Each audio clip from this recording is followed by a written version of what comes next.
আসসালামু আলাইকুম ওরহমতুল্লাহি ওবারাকাতুহ। আজকে পবিত্র ঈদুল আজহা। ঈদুল আজহার এই বিকেলবেলা কাছের দূরের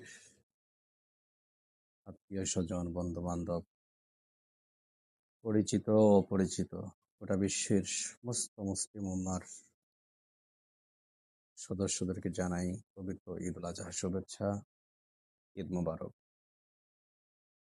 আশা করি যে যেখানে আছেন ভালো আছেন, সুস্থ আছেন।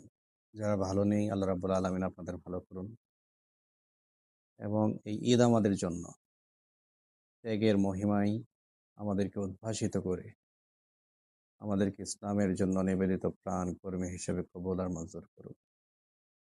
দ্বীনের মুজাহিদ হিসাবে কবুল আর মঞ্জুর করুক। আমরা এই আশা ব্যক্ত করি। আসসালামু আলাইকুম রাহমাতুল্লাহ।